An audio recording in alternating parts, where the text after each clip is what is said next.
Collections లో శ్రీరస్తు శుభమస్తు sale వైభవం Vaibhogam March 19 నుంచి ఏప్రిల్ 10th వరకు.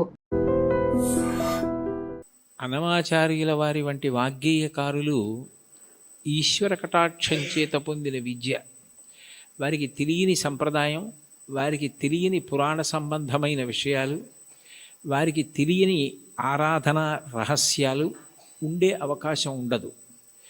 అందుకే వారు ఏ ప్రధాన భావనతో ఒక కీర్తనని రచన చేయడం ప్రారంభం చేశారో దానికి సంబంధించిన విషయాన్ని సమగ్రంగా కీర్తనలో ప్రతిపాదించగలుగుతారు. మీరు ఈ కీర్తనని పరిశీలిస్తే ఆయన కొండలలో నెలకొన్న కోనీటి రాయడువాడు అని ప్రారంభం చేశారు. శ్రీవేంకటేశ్వరుడు కొండలలో నెలకొన్నాడు, 7 కొండలలో ఉన్నాడు అన్న విషయం అందరికీ తెలుసున్న విషయం.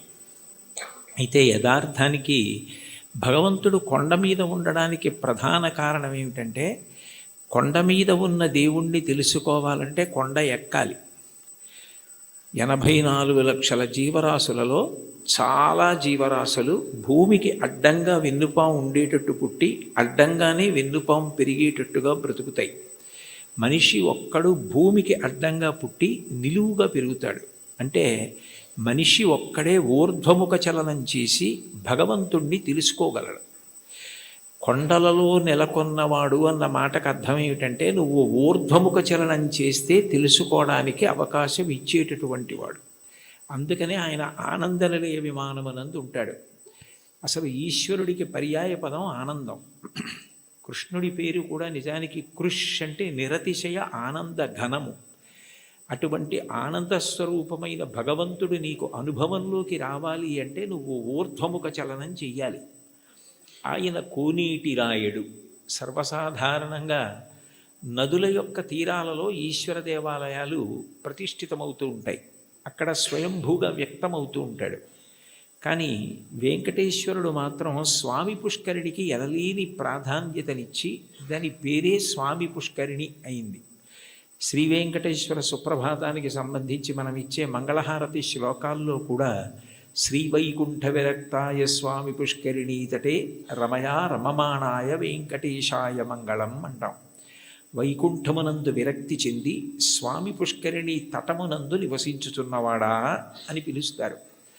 దీనికి సంబంధించి బ్రహ్మపురాణంలో ఒక విశేషం కనపడుతుంది. సరస్వతీ నది ఒకప్పుడు గంగానది కన్నా తాను గొప్పది కావాలి అని భగవంతుడిని ఉద్దేశించి తపస్సు చేసింది. మనకి శాస్త్రములను పరిశీలిస్తే దేనికైనా పరిష్కారం ఏది సాధించాలన్నా దానికి సాధనము తపస్సు. అసలు ఈ సృష్టి ప్రారంభంలో భగవంతుడు వాడిన మొట్టమొదటి మాట తపస్సు అంత గొప్పది. అందుకని గంగానది కన్నా తాను గొప్పది కావాలని సరస్వతీ నది తపస్సు చేయడం మొదలుపెట్టింది. పులస్త్య బ్రహ్మ అక్కడికి వచ్చారు.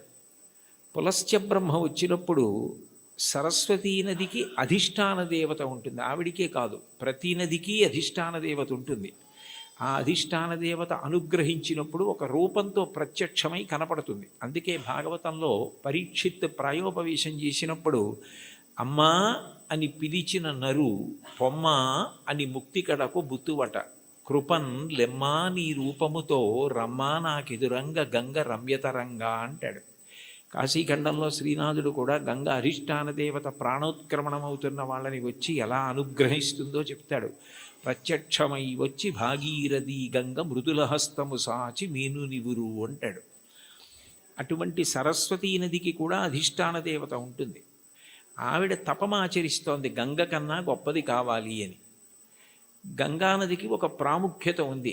ఆవిడ ఒక్కతే త్రిపథగా అంటే 3 లోకముల యందు ప్రవహిస్తుంది. ఆమె స్వర్గలోకంలో ప్రవహిస్తే మందాకిని, భూమి యందు ప్రవహిస్తే భాగీరథి, పాతాళమునందు ప్రవహిస్తే భోగవతి. 3 లోకముల యందు ప్రవహించేది త్రిమూర్తుల యొక్క స్పర్శ కలిగినది గంగానది ఒక్కటే. బ్రహ్మకమండలంలో ఆయన నిత్య వ్యాపారము చేసుకోవడానికి అంటే నిత్యకర్మ చేయడానికి ఉపయుక్తమవుతుంది. ఆదావాది పితామహస్య నియమ వ్యాపార పాత్రీజలం అంటారు శంకరాచార్యులు వారు గంగాష్టకం చేస్తూ. ఆ తర్వాత బలిచక్రవర్తి వామనమూర్తికి 3 అడుగుల నేల దానం చేసినప్పుడు ఆ వామనమూర్తి భూమిని కొలిచి ఆకాశాన్నంతటినీ కొలిచేస్తూ పెరిగిపోయాడు. ఇంతంతై వటుడింతయై మరియు తానింతై అభోవీధిపై అంతైతో యదమండలగ్రమణ కల్లంతై ప్రభారాశిపై అంతై చంద్రునకంతయై ధ్రువినిపై అంతై మహర్వాటిపై అంతై సత్యపథోన్నతుండగుచు బ్రహ్మాండాంత సంవర్ధియ్యి అని. అలా పెరిగిపోతున్నప్పుడు ఆయన పాదం వస్తోంది. చూడండి, మీ పాదం మా ఇంట్లో పెట్టండి అంటారు. మీ పాదం మా ఇంట్లో పెట్టండి అంటే వాళ్ళ ఇంట్లో కూర్చుని పాదం జాపి వాళ్ళ ఇంట్లో పెడతాడా? కాదు. మీ పాదం మా ఇంట్లో పెట్టండి అంటే మీరు మా ఇంటికి రెండని. విష్ణుపాదం వస్తోంది అంటే విష్ణు వస్తున్నారని. విష్ణువెవరు? బ్రహ్మగారికి తండ్రి. అందుకని బ్రహ్మగారు గబగబా సత్యలోకంలోంచి బయటికి వచ్చి, మా నాన్నగారి పాదం బయటకు వస్తోంది, కొడుకుగా మా నాన్నగారు వస్తున్నప్పుడు ఆయన కాళ్ళు కడగడం నా కర్తవ్యం అని తన పుట్టిల్లిది పొమ్మటంచునజుడున్ తన్నాభిపంకీరుహంబు నిరీక్షించి నటించి ఉన్నత పదంబున్ గాంచి తత్పాదశీచనముంచేశ కమండలూదకములన్ చల్లించి తత్తోయముల్ వినివీధిన్ ప్రవహించే దేవనదిగా విశ్వాత్ము కీర్తి ప్రభన్ అంటారు. బ్రహ్మగారు విష్ణుపాదములు గడిగారు ఆ గంగాజలాలతో. తర్వాత భగీరథుడు తపస్సు చేస్తే గంగ పైనుంచి కింద పడుతున్నప్పుడు మధ్యలో పరమేశ్వరుడు దాన్ని పట్టాడు. భవాంగపతితంతోయం పవిత్రమితి పస్పృశు అంటారు రామాయణం బాలకాండలో. శివుడి యొక్క శరీరానికి అంతటికీ తగిలి గంగ ప్రవహించింది. ముగ్గురు మూర్తుల యొక్క స్పర్శని పొందింది. జహ్ను మహర్షి తాగి బయటికి వదిలిపెట్టారు.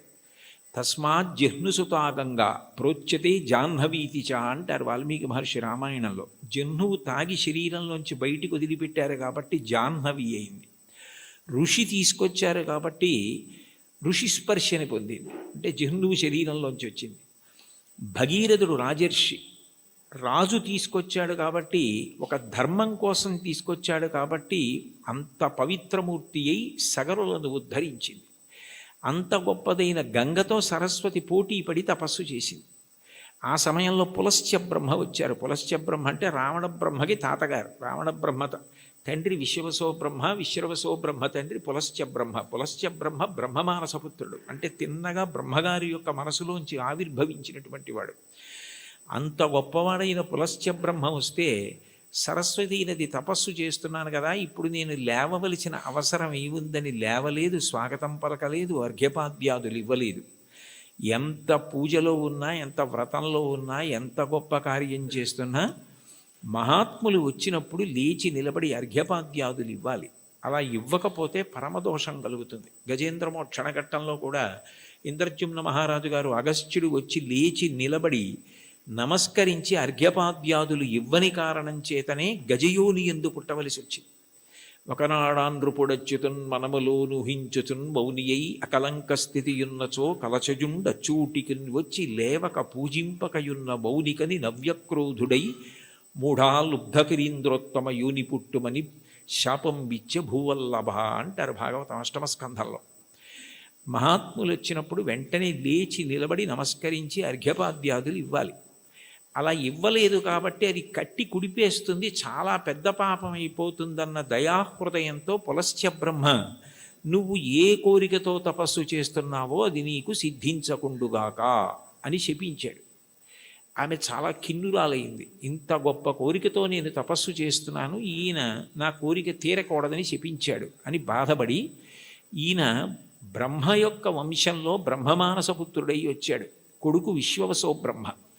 ఆ తర్వాత ఎంత గొప్పవాళ్ళు రావాలో ఈ వంశంలో. నీ వంశము రాక్షస వంశమైపోతుంది, బ్రహ్మకోవిదులు రారు, ఇక పైన రాక్షసులు పుడతారు నీ వంశంలో అని శపించింది. ఆయన చాలా బాధపడి, నువ్వు నన్ను ఇట్లా శపించావు, ఆమె త్రిపథ గంగ, ఆమెతో సమానం ఎట్లా కాగలవు? అందుకని నీ దోషము పోయేటట్టు, దాని వలన నీకు ఇబ్బంది రాకుండా ఉండేటట్టు నువ్వు ఎటూ గంగతో సమానం కావడం సాధ్యం కాదు కాబట్టి నేను దానినే శాపవాక్కుగా వదిలే. కానీ నువ్వు నా పట్ల చాలా క్రౌర్యంతో ప్రవర్తించి నా వంశమే రాక్షస వంశం అవ్వాలని శపించావు, శాపావకాశం ఇమ్మన్నాడు. అంటే సరస్వతీ నది అందరూ రాక్షసులైన ఒకడు మహాధర్మాత్ముడు నీ వంశంలో పుడతాడని అందుకే విభీషణుడు పుట్టాడు. తర్వాత సరస్వతీ నది మళ్ళీ తపస్సు చేస్తే నారాయణుడు ప్రత్యక్షమై, గంగతో సమానం నువ్వు కావడం సాధ్యం కాదు, ఆమె త్రిపథగా, అందుకని అట్లాంటి వరం ఇవ్వలేను, కానీ నేను నీకు ఒక ప్రత్యేకమైన వరం ఇస్తున్నాను. సృష్టిలో ఎక్కడా లేని ఒక గొప్ప పుష్కరిణివి నువ్వు అవుతావు. నీ యందు 300 కోట్ల తీర్థములు వచ్చి చేరుతాయి. తీర్థం అంటేనే ఋషుల యొక్క నియమాలు, తపఫలాలు అందులో నిక్షేపింపబడి ఉంటాయి. అటువంటి 300 కోట్ల తీర్థములు నీ యందు ప్రవేశిస్తాయి.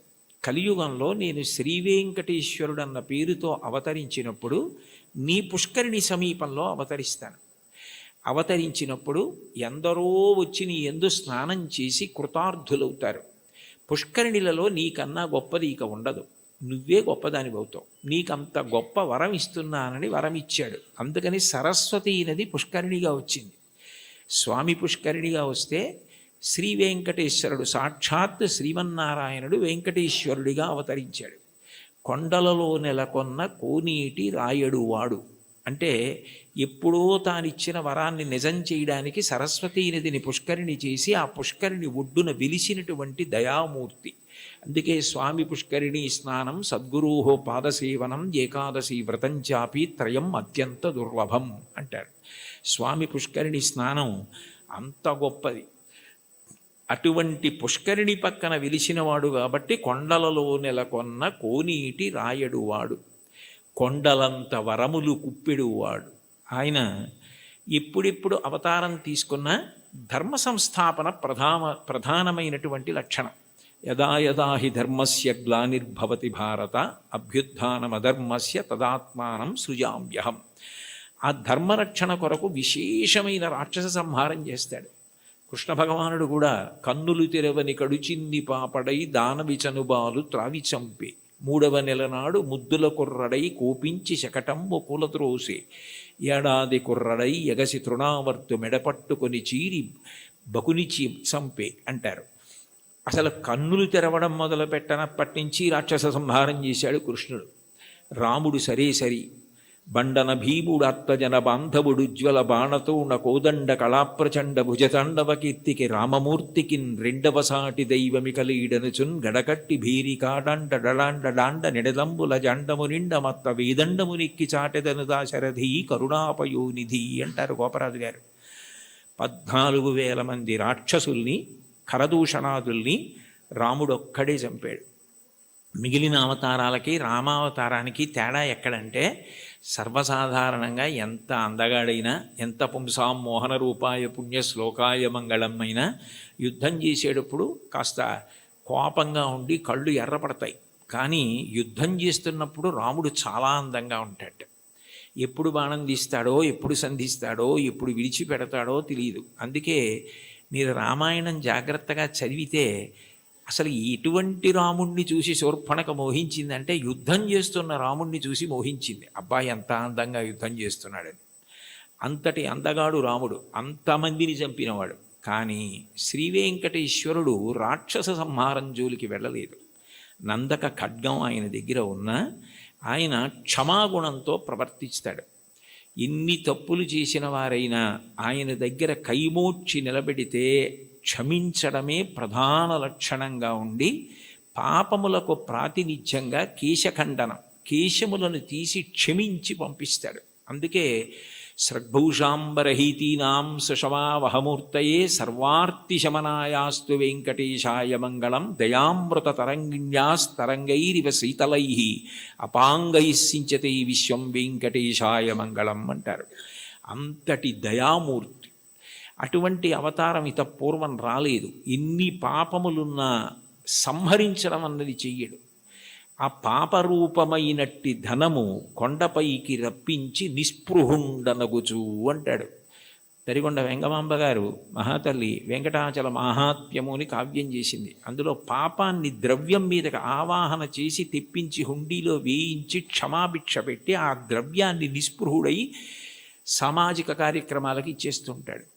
అటువంటి వెంకటేశ్వరుడు ఉన్నాడే, ఆయన ఈ అవతారంలో వరములను కుప్పించడమే ప్రధాన లక్ష్యంగా కలిగినవాడు. నాకున్న పెద్ద భయం ఏమిటంటే నాకు ఇటువంటివి చెప్పేటప్పుడు ఏ పల్లవి దగ్గరో గంట అయిపోతుంది. అందుకని నాకు చాలా భయం. ఒరే ఇంకా వెనక 3 కీర్తనలు ఉన్నాయి, ఒళ్ళు దగ్గర పెట్టుకో, తగ్గించు తగ్గించు తగ్గించు అని నాకు నేను పరాకు చెప్పుకుని మాట్లాడుతూ ఉంటాను. కాబట్టి కొండలలో నెలకొన్న కోనీటి రాయడువాడు కొండలంత వరములు గుప్పెడువాడు. అయితే ఈ మాట అన్నప్పుడు అన్నమాచార్యుల వారు ఆయన యొక్క అనుగ్రహ వైభవాన్ని 3 రకాలుగా ప్రతిపాదన చేశారు. ఆయన భక్తుల్ని అనుగ్రహించడం అన్నది ఏదో తపస్సు చేస్తే నీకేం వరం కావాలి అని అడిగి వాళ్ళకి ఆ వరం ఇవ్వడం కాదు. అసలు అవతల వారు అడగనటువంటి వరాలు, అవతల వారి యొక్క భక్తిని బట్టి ఎంత వశపడిపోతాడు అన్నదానికి పరమాద్భుతమైనటువంటి ఉదాహరణలు కొన్ని చెప్పారు.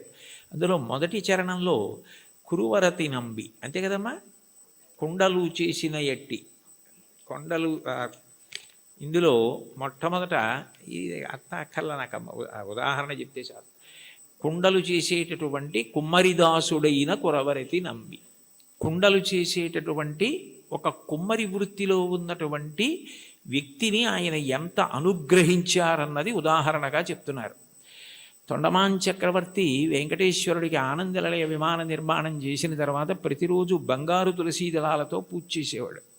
అసలు వెంకటేశ్వర స్వామి ఈ లోకంలో ఆవిర్భవించినప్పుడు మొట్టమొదట చెప్పిన మాట ఏకీన తులసి మాత్ర దళీనాపి నరోత్తమ పూజయేద్ భక్తిభావైన తంరక్షామి ఇతి మత్పణః. నాకు భక్తితో ఒక్క తులసి దళం ఇస్తే చాలు, అన్యథా నేను ఇంకేం కోరను. నేను కోరుకునేది నేను చెప్పినట్టు బ్రతకడం. ధర్మం అన్న మాటకు అర్థం ఏమిటంటే ఆయన చెప్పినట్టు బ్రతకడమే ధర్మం. దానికి ఫలితం ఏమిటంటే ఆయన సంతోషిస్తాడు. ఆయన సంతోషం కన్నా నాకు ఇంకేం అక్కర్లేదు. ఆయన సంతోషం కోసం నేను ధార్మికంగా బ్రతికితే నాకు చాలు అన్నవాడెవరో వాడు ధర్మాత్ముడు. అటువంటి ధార్మిక జీవనము ఎవరి ఎందున్నదో వారు ఆయన దగ్గరికి వచ్చారా, ఆయన కోరారా, ఇవన్నీ ఆయన చూడడం.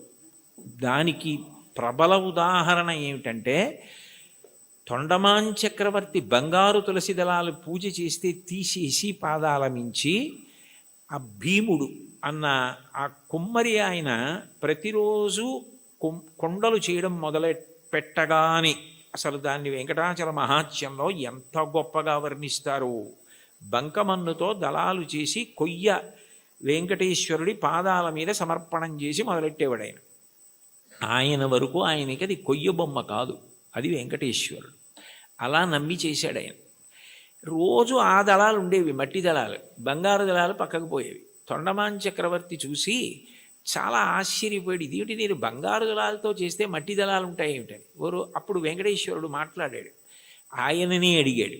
అడిగితే ఆయన అన్నాడు, ఇవన్నీ నాకు అక్కర్లేదు, ఈ పటాటోపం నాకెందుకు, ఆ బంగారం నేను సృష్టించింది, నేను ఇవ్వనిది నేను సృష్టించనిది ఎక్కడా ఉండదు.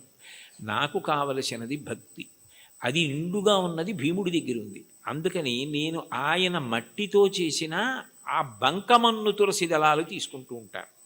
ఆయన ఎక్కడ ఉంటాడు అంటే ఏదో కొంత దూరంలో ఉన్నాడంటే అక్కడికి వెళ్ళాడు తొండమాన్ చక్రవర్తి. ఆయన వెళ్ళేసరికి వెంకటేశ్వరుడు కూడా వచ్చాడు. ఆయన నాకేముంది నేనేం పెట్టగలను లేదు, తనకేముందో అది వెండి పళ్ళాలు బంగారు పళ్ళాల్లో పెట్టలేడు. కాబట్టి ఆయన చేస్తున్న కుండల్లో ఒక కొత్త కుండ పగలగొట్టి ఆ కుండ పెంకులో ఆయన తినే సంకటి పెట్టాడు. పరమప్రీతిగా తిన్నాడు వెంకటేశ్వరుడు. ఆయనకి ఏం కావాలి, ఆయనకి కావలసింది భక్తి. భక్తి కల్గు కూడు పట్టెడైనను చాలు, దళమైన పుష్పమైనను. చివరికి సలిలమైన బాయని భక్తిన్ కొలచిన జనులర్పించిన ఎలమిన్ రుచిరాన్నముగను ఏనుభుజింతున్నంటాడు కుచేలోపాఖ్యానంలో. భక్తితో పెట్టినది ఆయనకు కావాలి, అది ఆయన తిన్నాడు. తిని ఒక వరం ఇచ్చాడు. అసలు నిజానికి ఆ వరం ఆయన అడగలేదు భీముడు. ఆయన మీరు రండి నా దగ్గరికి అని అడగలేదు, ఆయనే వెళ్ళాడు. వెళ్ళి ఇక పైన నా అవతారం భూమి మీద ఉన్నంత కాలము కూడా నేను తీసుకునే మహానైవేద్యం కుండ పెంకులో ఉంటుంది. అందుకని ఓడు ప్రసాదం అని ఇప్పటికీ కూడా ఆనందనిలయ విమానం లోపల కొత్త కుండ పెంకులోనే ఆయనకి నైవేద్యం అవుతుంది అని అంటారు. అంటే అడగకుండానే అంత గొప్ప వరాన్నిచ్చి భీముణ్ణి భార్యని కూడా దివ్యమైన విమానం ఎక్కించి వైకుంఠానికి తీసుకెళ్ళాడు. బ్రహ్మాదులకు ఆయన మాట తప్ప ఆయన రూపు అసలు దర్శనం అవ్వదంటారు. అలాంటి వాళ్ళని తీసుకెళ్ళాడు. అంటే ఊహించని వరం. కొండలలో ఉన్నవాడు కొండలంత వరం ఇవ్వగలిగినవాడు, ఊహించలేని వరం ఇవ్వగలిగినవాడు. ఆయనను ఇది ఇవ్వండి అని కాకుండా భక్తితో ప్రేమతో ఆయనని పట్టుకోగలిగితే ఆయన ఏదిస్తాడన్న దాన్ని ఊహించడం కూడా నీకు సాధ్యం కాదు. రెండవ చరణంలో తిరుకచ్చినంబి గురించి చెప్తున్నారు. కాంచీపురంలో తిరుకచ్చినంబి అని బాగా స్వామివారికి ఆంతేవాసిత్వం చేసేవాడయ్య. ఎంత భక్తుడంటే ఇంచుమించు అర్జునుడిలా సఖ్యభక్తి గెలిపాడు ఆయన. ఉదయం బాలభోగం అంటారు కదా, ప్రాతకాల నైవేద్యం అయిపోయిన తర్వాత అందరు వెళ్ళిపోయేవారు. వరదరాజస్వామి కాంచీపురంలోనే ఉండబోయ్ అని తిరుకొచ్చినంబిని కూర్చోబెట్టుకుని లౌకిక విషయాల దగ్గర మొదలుపెట్టేవారు. కాంచీపురంలో ఆ వీధిలో ఆ ఇంట్లో ఏం జరిగింది, ఇక్కడ ఏం జరిగింది, ఖాళీ ఉన్నప్పుడు మనం ఎలా మాట్లాడుకుంటామో అలా మాట్లాడుకోవడం మొదలుపెట్టి తర్వాత శాస్త్ర చర్చ, వేదాంత ప్రవచనం ఇవన్నీ చేస్తుండేవారు. ఇద్దరు మాట్లాడుకుంటూ ఉండేవారు. మహానైవేద్యం వరకు ఉండి ఆయన అలా పడుకుంటే ఈయన విసినికర్ర పెట్టి విసురుతూ ఉండేవాడు. ఎప్పుడు చూడండి కంచి గరుడ సేవ అంటారు, అలా ఆయనకి ఎప్పుడు విసినికర్ర పట్టి విసురుతూ ఆయనతో మాట్లాడుతుండేవాడు. మహానైవేద్యం తర్వాత నేను కాసేపు విశ్రాంతి తీసుకుంటానంటే ఆయన పాపం ఇంటికి వెళ్ళిపోయేవాడు. తిరిగొచ్చినప్పుడు వెళ్ళిపోయి భోజనం చేసి మళ్ళీ సాయంకాలం స్వామివారి ఆరాధన ప్రారంభానికి వచ్చి మళ్ళీ విసురుతూ ఉండేవాడు ఏకాంత సేవ వరకు. అలా చాలా కాలం గడిచిపోయింది. వీళ్ళిద్దరూ మాట్లాడుకుంటారన్న విషయం కూడా లోకంలో ప్రచారం అయిపోయింది. ఒక రోజున మధ్యాహ్న కాలం ఇంకా దగ్గర పడిపోతుంది, ఇంకా మహానైవేద్యానికి వచ్చేస్తారు. నేను వెళ్ళి మళ్ళీ సాయంకాలం వస్తాను స్వామి అని చెప్పి ఈ తిరుకచ్చినంబి గుడిలోంచి బయటకు వస్తున్నాడు. బ్రహ్మాండమైన వర్షం. ఎలా వెళ్ళాలి? వెళ్ళడం ఆలస్యం అయితే రావడం ఆలస్యం అవుతుంది, రావడం ఆలస్యం అయితే స్వామివారికి విసినికర్ర పెట్టి విసరద్దు, ఎట్లా సేవ ఆలస్యం అయిపోతుంది, ఇంత వర్షం పడుతోంది, ఎలా వెళ్ళడం అని ఆలోచిస్తున్నాడు. ఎవరో ఒక వృద్ధ వైష్ణవుడు ఒక ఆయన వచ్చి, స్వామివారు పంపించారు మీరు గబగబా ఇంటికి వెళ్ళాలట కదా, నేను గొడుగు పడతాను రండి అని చెప్పి గొడుగు పట్టాడు. ఆ గొడుగులో తిరుకచ్చినంబి ఇంటికి వెళ్ళాడు. మీరు భోజనం చేసి రండి, నేను ఇక్కడే ఉంటాను, సాయంకాలం వాన తగ్గకపోతే మళ్ళీ గొడుగులో తీసుకెళ్తానన్నాడు. అని సాయంకాలం మళ్ళీ గొడుగులో ఆయన్ని తీసుకొస్తున్నాడు తిరుకచ్చినంబిని. కొంచెం ఆలస్యమైంది వర్షం వల్ల. ఈలోగా సాయంకాలం సేవ కోసం అర్చకులు వరదరాజస్వామి గుడి తీసి తలుపులు తీశారు. తలుపులు తీస్తే లోపల స్వామివారు లేరు. వాళ్ళు కంగారు పడిపోయి తిరుకచ్చినంబితో మాట్లాడుతూ ఉంటాడు కదా, ఏం దోషం జరిగిందో చూద్దాం ఆయనకి తెలుస్తుందని ఆయన కోసం వెతికారు. ఆయన లేరు. ఆయన కొంచెం ఆలస్యంగా వచ్చారు. నీకేమైనా తెలుసా నంబి, స్వామివారు ఏమైపోయారు, కనపట్టలేదు, ఏమైనా అపరాధం జరిగిందా, ఎవరినన్నా భక్తులను అనుగ్రహిస్తున్నారా అని కంగారు పడిపోతున్నారు. అదేమిటి నాకు తెలీదు, ఎక్కడికి వెళ్ళిపోయారని చెప్పి ఆయన స్వతంత్రంగా ఇంట్లోకి వెళ్ళి వస్తువుల్ని వెతికే యజమాని ఎలా ఉంటాడో అలా వెళ్ళి అదేమిటి స్వామివారు లేకపోవడం ఏమిటని చూస్తే ఆయన అలాగే పడుకుని ఉన్నారు. అయ్యో ఇక్కడే ఉన్నారు వరదరాజస్వామివారు, మీరు వెతుకుతున్నారు ఏమిటన్నారు. వచ్చి చూసేటప్పటికి ఆయన ఒంటి మీద వర్షపు నీటి చుక్కలు ఉన్నాయి. అంటే తాను తడిసి తిరుకచ్చినంబికి గొడుగు బట్టి తీసుకొచ్చారు. ఆ తిరుకచ్చినంబి ఇంట్లో భోజనం చేసినంతసేపు వరదరాజస్వామి వారు బయట నించున్నారు. బయట నించుని గొడుగు పట్టుకుని నించుని ఆయన వచ్చిన తర్వాత ఆయన్ని తీసుకుని వచ్చారు. అంటే ఒక భక్తుడి కోసం భగవంతుడు ఎంత కిందకు వస్తాడు అవన్నీ అడిగారా తిరుకచ్చినంబి? అడగలేదు. అడగకపోయినా అంత కిందకొచ్చి తర్వాత భాగవతులతో కలిసి ఎలా ఉండాలో చెప్పి చిట్ట చివరికి మోక్షం ఇచ్చారు. ఆ తిరుకచ్చినంబిని అనుగ్రహించినటువంటి వరదరాజు వెంకటేశ్వరుడి కన్నా భిన్నుడు కాడు. ఒకటే, అదే అనేక కీర్తనల్లో ప్రతిపాదిస్తారు ఆ రాముడే వెంకటేశ్వరుడు అని. అటువంటి తిరుకచ్చినంబిని ఊహకందని రీతిలో అనుగ్రహించవే. ఎవరైనా వరం అడిగితే ఏం అడుగుతాడు? ఏదో జ్ఞానం ఇమ్మంటాడు, లేకపోతే భక్తి ఇమ్మంటాడు, డబ్బు ఇమ్మంటాడు, ఏదో వృద్ధిని అడుగుతాడు. వాళ్ళు అసలు ఏమీ అడగలేదు. వాళ్ళ ఊహకి కూడా అందనివి నువ్వు చేసి పెట్టావు. వాళ్ళకి చరిత్రలో వాళ్ళు నిలబడిపోవడానికి కారణం నీ అనుగ్రహమా, వాళ్ళు అడగడమా? అంటే నీ అనుగ్రహం. అంత అనుగ్రహం దేనికి చేశావు? విసినికర్ర పెట్టి విసిరితే చేశాడు అనగలరా మీరు? కాదు. ఆ ప్రేమ, అంత ప్రేమ. ఆ ప్రేమ చివరికి ఏమైపోయిందంటే లౌకిక సంభాషణ నుంచి శాస్త్ర చర్చ వరకు వెళ్ళి తిరుకచ్చినంబి ఇంటికి గొడుగులో తీసుకెళ్ళి గొడుగట్టు వీధిలో నుంచి మళ్ళీ తీసుకొచ్చి వర్షం తాను మీద పడేటట్టు చేసుకున్న ఇంతగా లొంగిపోయి దిగొచ్చి అనుగ్రహించినటువంటి ఓ స్వామి, నీ దయకి హద్దు ఎక్కడుంది? అంటే వెంకటేశ్వరుడు అనుగ్రహించే తీరు అట్లా ఉంటుంది. మామూలుగా ఏదో కొడుకునిచ్చాడు, కూతుర్నిచ్చాడు, పెళ్లి చేయించాడు, ఉద్యోగం ఇచ్చాడు, ఇవి కాదు. కొండలంత వరములు ఇచ్చేటటువంటి వాడు. అది చెప్పడానికి ఎంతంత గొప్ప ఉదాహరణలు తీసుకున్నారు. అంత దిగొచ్చినటువంటి ఉదాహరణ ఇంకొకటి చెప్పారు. అందులో ఇప్పటికీ కూడా మీరు వెంకటేశ్వర స్వామి వారు ఊరిరిగింపుగా వెళుతూ ఉంటారు ప్రదక్షిణ వీధుల్లో. ఆ వెళ్తున్నప్పుడు ఆ స్వామివారికి ఊంజల్ సేవ జరిగిన ప్రాంతం నుంచి తిన్నగా వెళ్ళిపోయినప్పుడు మలుపు తిరుగుతారు అది వరాహస్వామి గుడి వైపుకి. ఆ మూల చూస్తే ఎడం పక్కకి వెడితే ఇప్పటికీ కూడా అనంతాళ్వార్ చెరువు అని ఉంటుంది. అనంతాళ్వార్ ట్యాంక్, ఏటీసీ కాటేజెస్ అంటారు. అంటే అనంతాళ్వార్ ట్యాంక్ కాటేజెస్ యథార్థానికి అవి. ఆయన ఒకప్పుడు వెంకటేశ్వర స్వామి వారికి పుష్పకైంకర్యం చెయ్యాలి, తగినన్ని పూలు లేవు కొండ మీదని భార్యతో వచ్చి చెరువు తవ్వుతున్నారు. నీరు ఉంటే కదా మొక్కలు పెంచడం అని. ఆ చెరువు తవ్వుతుంటే భార్య గర్భిణి. ఆమె నెల నెలకి నిండు గర్భిణి అయి పాపం ఈయన తవ్వుతుంటే ఆ మట్టి అట్టుకుని పట్టుకెళ్ళి దూరంగా పోసి మళ్ళీ తట్ట తెస్తుంటే చూడలేక వెంకటేశ్వర స్వామి ఓ 12 ఏళ్ల పిల్లాడి రూపంలో వచ్చి, అమ్మ నేను పట్టుకెడతానులేండి మట్టి తట్ట, మీరు నించోండని గబగబా పట్టుకెళ్ళి మట్టి పోసేసి మళ్ళీ ఖాళీ తట్ట అట్టుకొచ్చేస్తున్నారు. ఏమిటి నిండు గర్భిణి, నేను మట్టి తవ్వే లోపల తట్ట పట్టుకెళ్ళి ఎక్కడో మట్టి పోసేసి మళ్ళీ మట్టి తట్ట పట్టుకొచ్చేస్తోంది అని ఆయన ఆశ్చర్యపోయి తలెత్తి భార్యని అడిగారు, ఇంత తొందరగా ఎలా తీసుకెడుతున్నావు అన్నారు. నేను కాదు, ఇదిగో ఈ పిల్లాడు మీరు ఇంతకు ముందు ఒకసారి వచ్చి సేవ చేస్తానంటే వద్దు, మా గురువుగారి మాట నేనే చేసుకోవాలి, మా ఆవిడ చేసుకోవాలన్నారు. కానీ అమ్మ నువ్వు నిండు గర్భిణివి కదా, చేసి పెడతానంటే కాదనలేక చేయమన్నాను, ఆ పిల్లాడు మోస్తున్నాడు మట్టి తట్ట అంది ఆవిడ. అమ్మ ధూర్తుడా, వద్దురా, ఇది మా గురువుగారు చెప్పారు, నేను మా ఆవిడ చేయవలసిన సేవ అంటే ఇప్పుడు మళ్ళీ మా ఆవిడ్ని పట్టుకుని జాగ్రత్తగా నువ్వు మోహేస్తున్నావా మట్టి, నీ పని చెప్తానని చేతిలో ఉన్న గుణపం పట్టుకుని వెంకటేశ్వరుణ్ణి కొట్టడానికి పరిగెత్తారు. ఆయన గుడి చుట్టూ పరిగెత్తారు ఇప్పుడున్న ప్రదక్షిణ వీధుల్లో. వెనక అనంతాచార్యులు వారు పరిగెత్తారు. ఆయన ఆనందనిలయ విమానంలో దూరిపోతుంటే కోపం వచ్చి పిల్లాడు పారిపోతున్నాడని గుణపం విసిరారు. ఆ గుణపం వెళ్ళి గడ్డానికి కొట్టుకుంది. ఆ గడ్డం బద్దలై నెత్తురు కారింది. ఈయన సరే పిల్లాడు పారిపోయాడు, దొరకపోతాడా అని వెళ్ళిపోయారు. సాయంకాలం సంధ్యావందనం చేసుకుని గుళ్ళోకి వెళ్ళేటప్పటికీ స్వామివారి గడ్డంలోంచి రక్తం కారుతోంది. అందరూ కంగారు పడిపోతున్నారు. అప్పుడు వెంకటేశ్వర స్వామి వారు, నా ప్రియభక్తుడు నాకు పుష్పవాటిక నిర్మించాలని భార్యతో కలిసి చెరువు తవ్వుతుంటే ఉపకారం చేయడానికి వెళితే నా మీద గుణపం విసిరాడు. ఈ గుర్తుగా ఎప్పటికీ నేను ఇక్కడ ఈ మచ్చ ఇలాగే ఉంచుకుని దాని మీద పచ్చకర్పూరం అద్దుకుంటాను అని ఇప్పటికీ వెంకటేశ్వరుడి గడ్డం మీద పచ్చకర్పూరపు మచ్చ. మనం ఇప్పటికీ వెంకటేశ్వర స్వామి వారి దర్శనానికి శంఖనిధి పద్మనిధి నీళ్లు పడుతుంటాయి. అక్కడ కాళ్ళు కడుక్కొని పెద్ద గడప దాటి కుడి చేతి వైపు గోడ మీద చూడగానే ఓ గుణపం వేలాడుతుంటుంది. గడ్డపార అని ఉంటుంది తెలుగులో, అనేక భాషల్లో రాసి ఉంటుంది. ఆ గుణపమే అనంతాచార్యులు వారు విసిరారు. ఆ తర్వాత ఆయనతో ఎన్నో లీలలు చేశారు. ఇప్పుడు అవన్నీ ఎందుకు?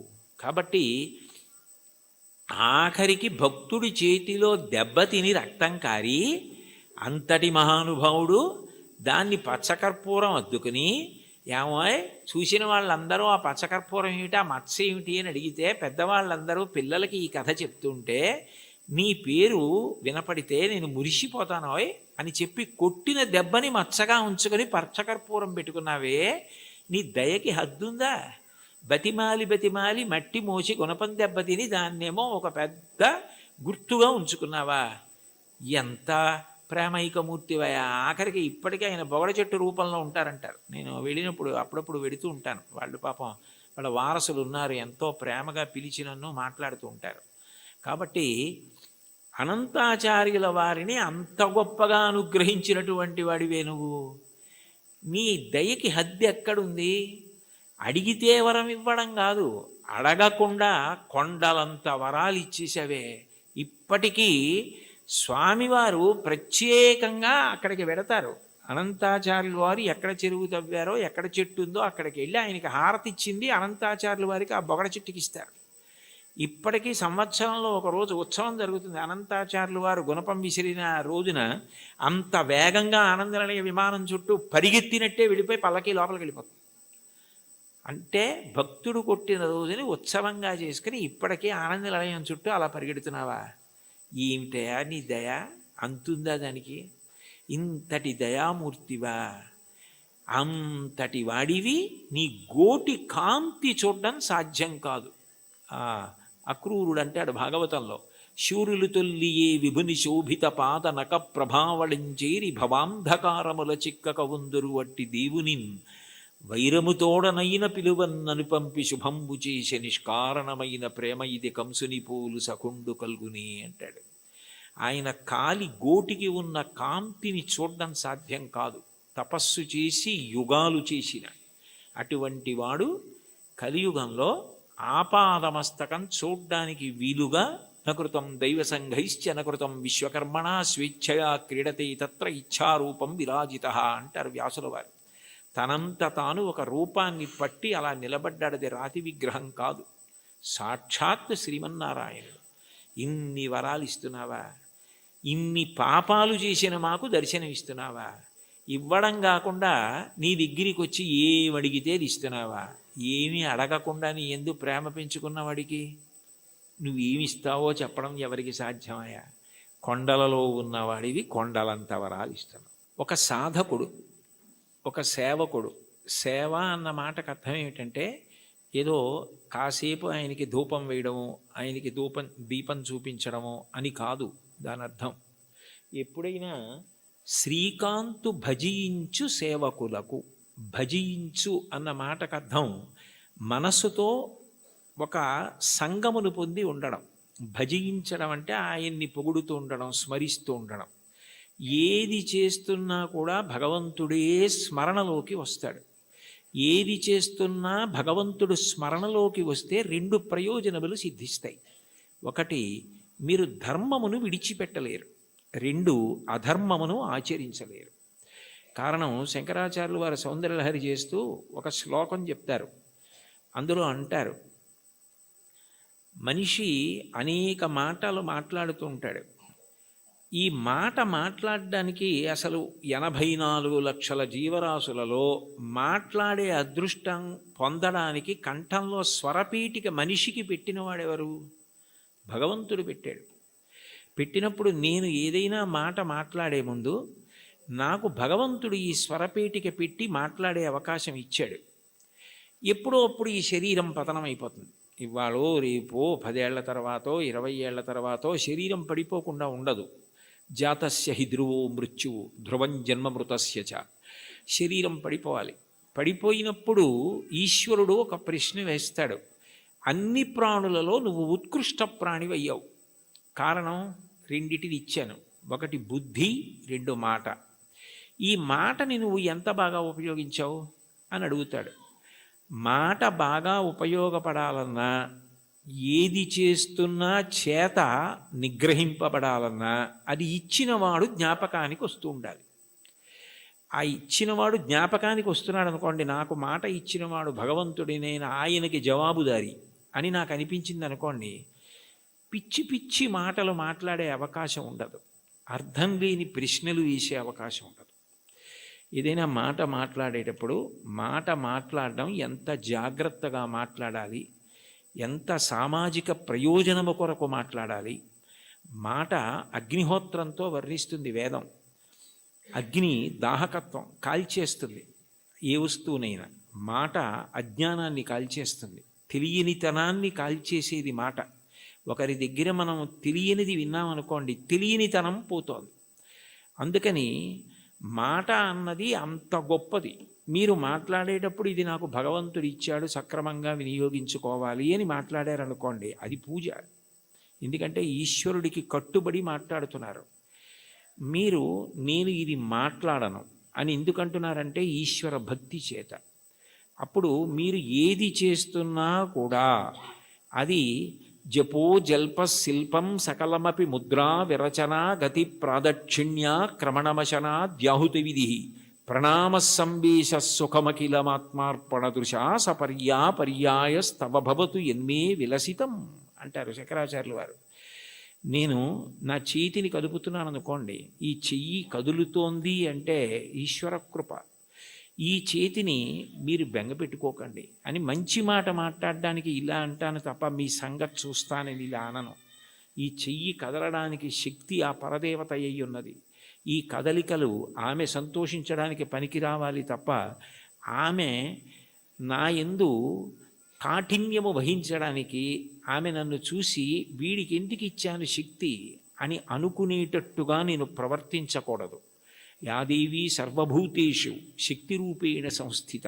ఆ తల్లి నా యందు శక్తిగా ఉంది, దాన్ని సద్వినియోగం చేసుకోవాలి అనుకున్నాను అనుకోండి, నేను అప్రయత్నంగా పుణ్యకార్యామే చేస్తాను తప్ప ఈశ్వరుడు ఖేదము పొందకూడదు. కాబట్టి ఆయన నా యందు అమర్షము పొందకూడదు. కాబట్టి నేను ఎప్పుడూ పాపము చెయ్యకుండా నన్ను నేను నిగ్రహించుకోగలుగుతాను. అది భజించు భక్తి. ఆ స్మరణ ప్రహ్లాదుడిది. పానీయంబులు త్రావుచున్ కొడుచుచున్ భాషించుచున్ హాసలీలా నిద్రాదులు చేయుచున్ తిరుగుచున్ లక్షించుచున్ సంతత శ్రీనారాయణ పాదపద్మయుగళీ చింతామృతాస్వాద సంధానుండై మరచన్ సురారిసుతుడే తద్విశ్వమున్ భూవరా. ఏది చేస్తున్నా భగవంతుడి జ్ఞాపకానికి వస్తూ ఉంటాడు. ఆయనది మహోపకారం. ఆకలేసిందనుకోండి, ఊళ్ళో అన్నీ తెలుసుకుంటున్నాను కానీ నాలో పదార్థం అయిపోయిందని నాకు తెలియదు. మంటగా వస్తే తొందరగా తింటానని క్షుత్తు భరించలేని మంటగా ఆకలి రూపంలో వచ్చి నువ్వే పంటగా భూమి మీద పండి బ్రహ్మాండంలోది పిండాండంలో పడేస్తే జీర్ణం చేసి నేను తిన్న పప్పు కూర పచ్చడి పులుసు ఇవన్నీ లోపలికి వెడితే అహం వైశ్వానరో భూత్వా ప్రాణినాం దేహమాశ్రిత ప్రాణాపాన సమాయుక్తం పచాన్యన్నం చతుర్విధం పచనం చేసి జీర్ణం చేసి పిప్పిని తెల్లవారేటప్పటికీ సంవరణీకండరములు సడలిపోయి బయటికి వెళ్ళిపోయేటట్టు అనుగ్రహించగలిగావా అని ఎప్పుడూ స్మరణ చెయ్యగలిగిన వాడికి ఎప్పుడెప్పుడు ఆయన సేవ చేద్దామా అని అనిపిస్తుంది. అప్పుడు పూజ అంటే అరగంట చేద్దామా 20 నిమిషాలు చేద్దామా అనిపించదు. నా యందు ప్రాణమై నాకిన్ని చేస్తున్న ఆ స్వామి పాదములు నేను ప్రీతితో కడగాలి అని ఆ పాదాలు కడిగేటప్పుడు అంత తాదాత్మ్యతతో కడుగుతాడు, అంత తాదాత్మ్యతతో తుడుస్తాడు. ప్రవర్తించేటప్పుడు అంత తాదాత్మ్యతతో భగవద్భక్తితో ప్రవర్తిస్తాడు. విశ్వమంతా విష్ణువుగానే చూస్తాడు. విశ్వం విష్ణుర్వషత్కారో భూత భవ్య భవత్ప్రభు అని చదవడం వేరు, విశ్వమును విష్ణువుగా చూడడం వేరు. విష్ణువును విశ్వమంతా చూసిన వాడికి విశ్వమే బంధువు, విశ్వమే ఈశ్వరుడు. అప్పుడు ఆయన ప్రవర్తన ఎలా ఉంటుంది? ఆయన దేనిని గాయపరచలేడు. కారణం ఆయనకి కనపడుతున్నది అంతా విష్ణువే. రామకృష్ణ పరమహంస దగ్గరికి వెళ్ళి ఎన్ని చెప్పినా వినడండి వాడు నారాయణుడే అని అడిగాడు వివేకానందుడు. నారాయణుడు కాడని అనకు, మూర్ఖ నారాయణుడు అన్నారు. అంటే అది భక్తి, అంతటా విష్ణువుని చూడగలగడం. అలా భజించి సేవించేటటువంటి వాళ్ళు ఎవరున్నారో వాళ్ళు తరించడానికి నిరోధించగలిగినది ఏముంటుంది అంటే అడ్డము కాగలిగినది బారుమాను అంటారు. మార్కండేయ కృతం సప్తశతి స్తోత్రంలో అర్గళా స్తోత్రం అని ఉంటుంది. అర్గళా స్తోత్రం అంటే బారుమాను నిరోధించున్నది అని. నిరోధించగలరా? ఆపగలరా?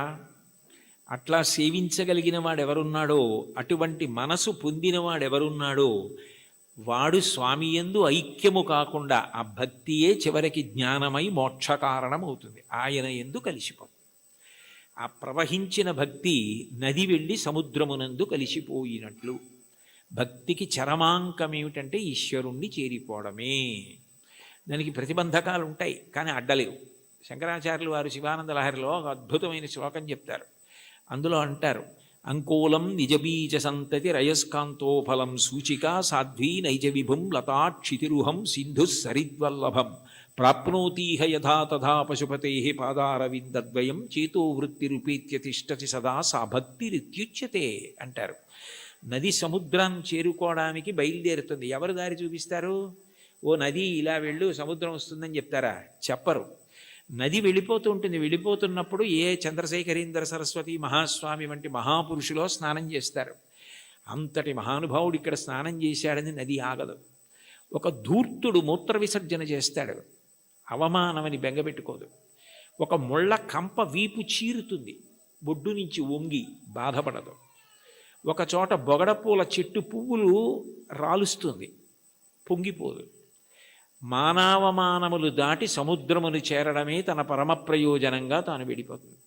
కుంతీదేవి కృష్ణుని అడుగుతుంది భాగవతంలో, యాదవులందు పాండుసుతులందు నాకు మోహ విచ్ఛేదము చెయ్యుమయ్య ఘనసింధువు చేరిడి గంగభంగి నీపాల సరోజ చింతనముపై ఆయన యందు మనసుండడం అలవాటైపోయిన వాడెవరో ఆయనను ఈశ్వరుణ్ణి చేరకుండా ఆపగలిగినది లేదు.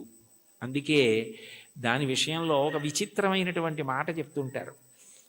ఆఖరికి భగవంతుని యందు ఐక్యమైపోయే స్థితిలో కూడా భక్తి యొక్క దార్ఢ్యం ఎలా ఉంటుందంటేట, ఇంకా భగవత్ సేవ ఎందే ప్రీతి పొంది ఉంటుందిట.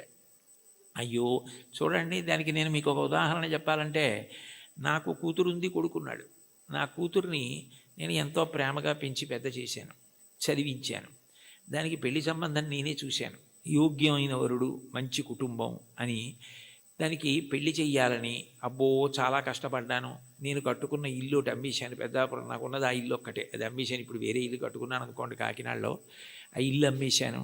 ఆ డబ్బు పెట్టి ఎంతో బాగా పెళ్లి చెయ్యాలని ఎంతో తాపత్రయపడి దానికి నిజంగా అంత బాగా పెళ్లి చేసి కన్యాదానం చేసేసి ఇంటికి వచ్చి బావురుమని ఇచ్చాను పూజామందిరంలో.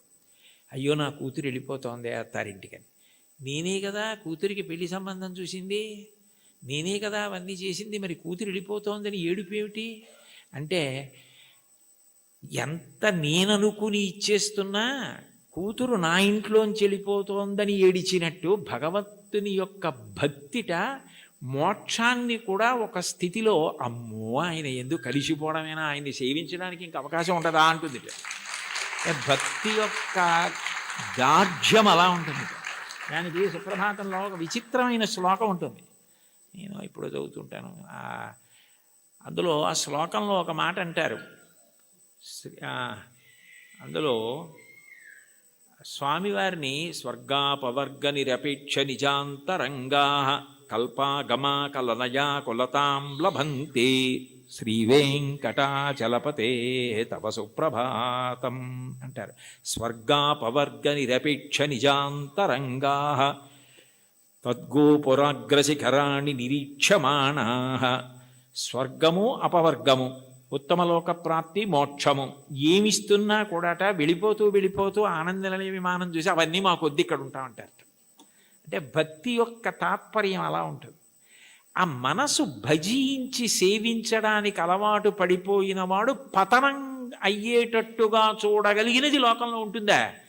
వాడికి ఆకాశం అడ్డం కాదు, పాతాళం అడ్డం కాదు. పైకి వెళ్ళేవాడికి పాతాళం అడ్డం ఏమిటి? ఎవరికైనా పైకి ఎడుతుంటే ఆకాశం అడ్డం అవ్వాలి, ఇంకోటి అడ్డం అవ్వాలి. పాతాళం అడ్డం ఎలా అవుతుందంటే, కింద పడితే పాతాళం అడ్డం అవుతుంది. బాగా కింద పడిపోదాం అనుకున్నానండి, నాకు పాతాళ లోకం అడ్డొచ్చింది అనాలి. ఈశ్వరుణ్ణి చేరాలనుకున్నవాడు పైకి ఎడతాడు కానీ కిందకి ఎడతాడా? అంటే ఒకవేళ ఓ తప్పు చేసి కిందకి వెళ్ళిపోయినా ఈశ్వరుడు వాడిని ఏం బాధ పెట్టడు. వాడిని మళ్ళీ పైకెత్తే పూచి ఆయనే తీసుకుని పైకెత్తుతాడు. అందుకని పాతాళం అవడం అవదు, కింద పడ్డా కూడా వాడికి అంత కింద పడ్డా అంత పైకి ఎక్కుతాడు. దానికి ఉందా అంటే ఉంది. ఉదాహరణ బలిచక్రవర్తే ఉన్నాడు. అంత ఇంద్రుణ్ణి గెలుద్దామనుకున్నవాడు గెలవలేక గురువుగారిని శుక్రాచార్యుల వారిని పట్టుకుని విశ్వజిత్ యాగం చేసి అగ్నిహోత్రంలోంచి బంగారు రథం, గుర్రాలు, గొప్ప గొడుగు, అక్షయబాణ తూణీరాలు, ధనస్సు అన్నీ పొంది ఇంద్రుణ్ణి ఓడించి అంత గొప్పవాడైతే ఇంద్రుడు బృహస్పతి దగ్గరికి వెళ్ళాడు. ఆయన గురువుగారు శుక్రాచార్యుల వారిని ఆశ్రయించాడు. నేను మా గురువుగారు మీ దగ్గరికి వచ్చాను, నేను ఎలా ఓడించాలి బలిచక్రవర్తిని అని అడిగాడు.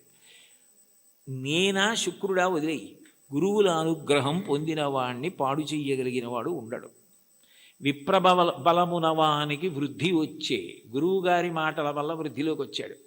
వారి పాటింపకిక మీద వాడి చెడును. ఒకనాడు గురువుగారి మాట వినడవు, అప్పుడు పాడైపోతాడు. అప్పటి వరకు నువ్వు ఎదురు చూడంతే.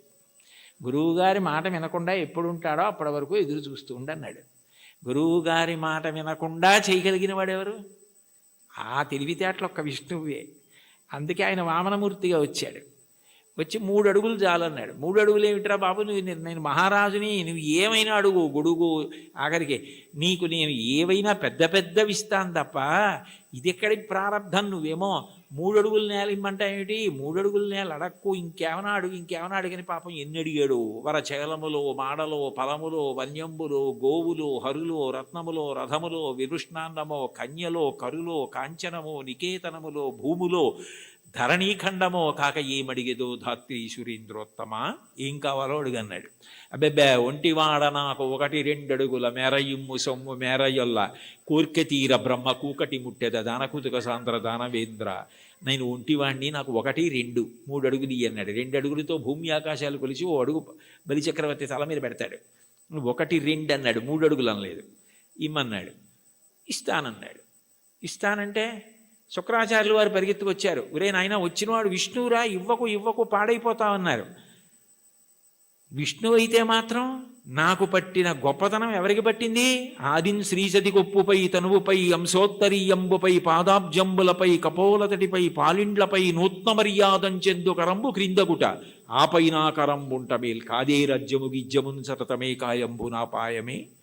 అందరికీ అన్ని ఇచ్చే లక్ష్మీపతి, లక్ష్మీదేవి ఒంటి మీద చెయ్యేస్తే ఆవిడ అబ్బాని పొంగిపోయేటటువంటి చెయ్యి కింద అవడమా, పైన నేను చెయ్యి పెట్టి ఇవ్వడమా? ఇది చాలు, పోతే పోనీ అన్నాడు. గురువుగారి మాట తిరస్కరించాడు. పోయింది రాజ్యం అంతా. 3వ అడుగు ఎక్కన పెట్టనన్నాడు. నా సునృతంబుగా నినుడువదు నా జిహ్వ బొంకజాల నాకు బొంకు లేదు, నీ తృతీయ పదము నిజము నా శిరమున నెలబు చేసి పెట్టు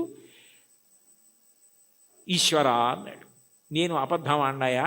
3వ అడుగు ఇక్కడ పెట్టేయన్నాడు. పాతాళానికి తొక్కేశాడు. అంటే పడిపోయాడా?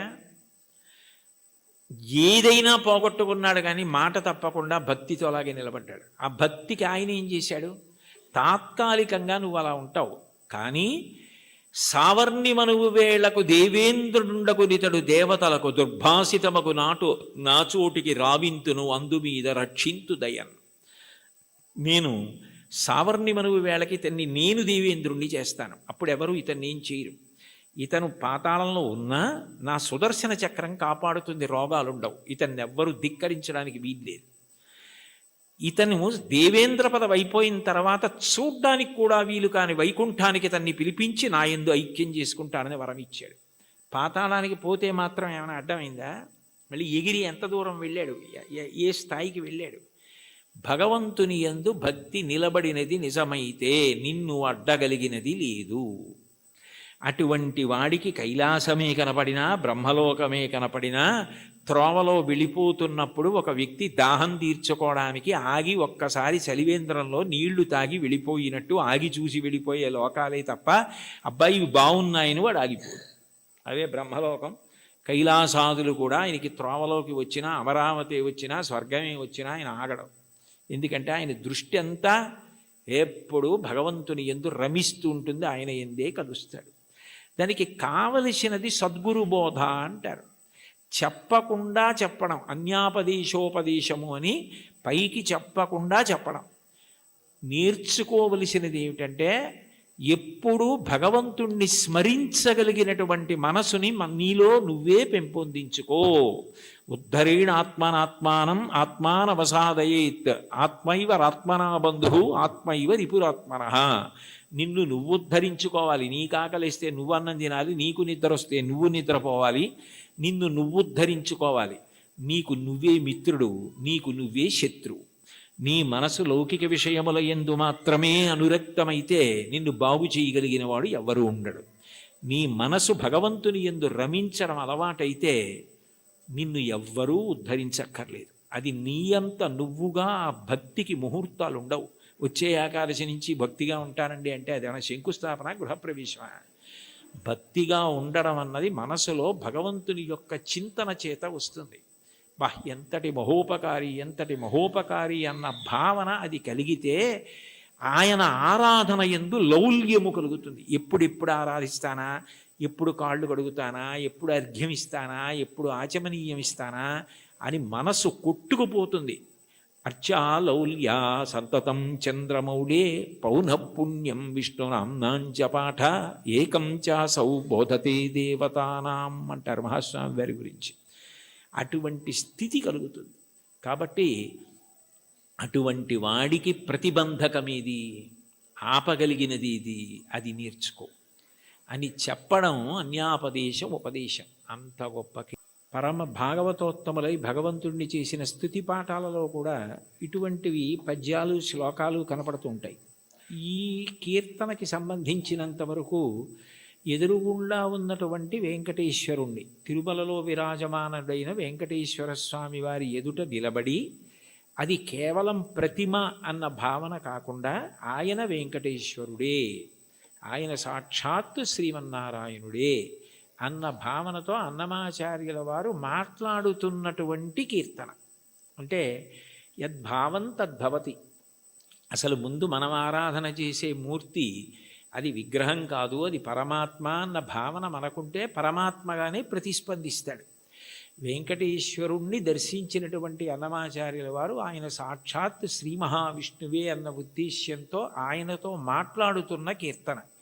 అందుకే నేను, నువ్వు, నన్ను చూచి నువ్వు అన్న మాటలతో ఆయనతో మాట్లాడుతున్న సంబోధనతో ప్రారంభమైంది. అందులో అంటారు, నన్ను చూచి హరి నువ్వు నవ్వకుండేవా. నన్ను చూసి నువ్వు నవ్వకుండా ఉండలేవు, నాకు అర్థమైంది.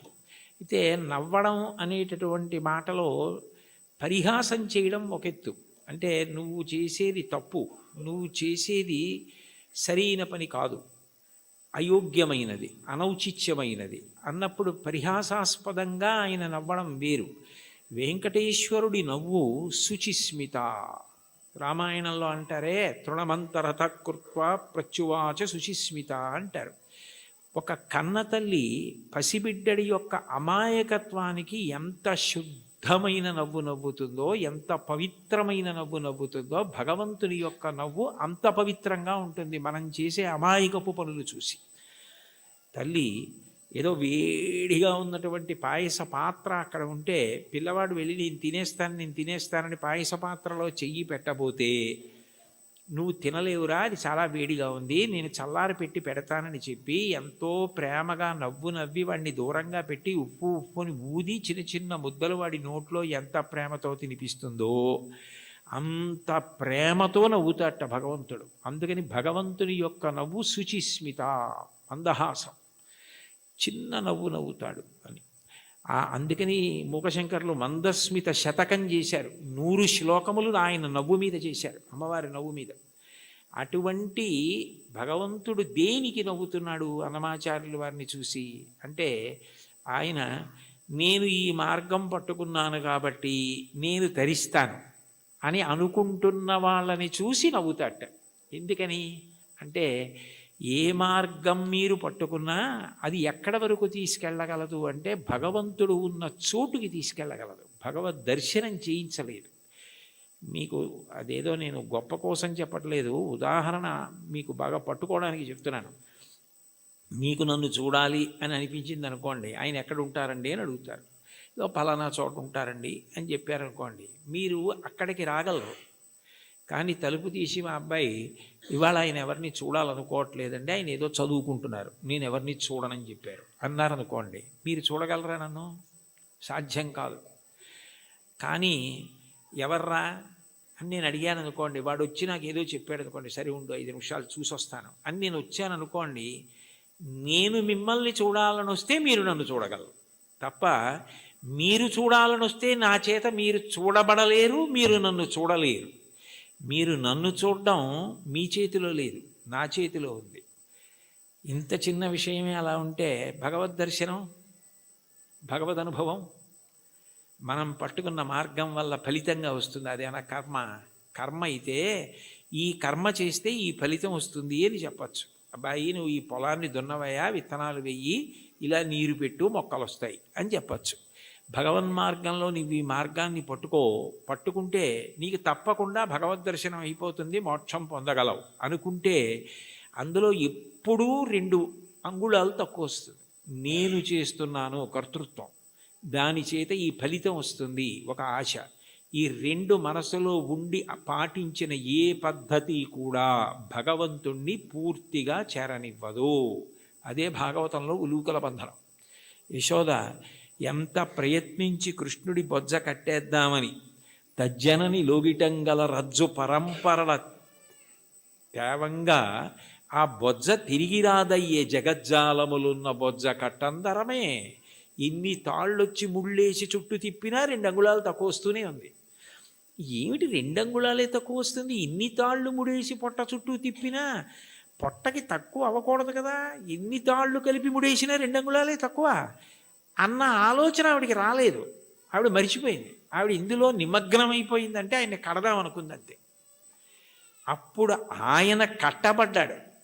మీరు జాగ్రత్తగా తెలుసుకోవాలి, ఆవిడ కట్టలేదు.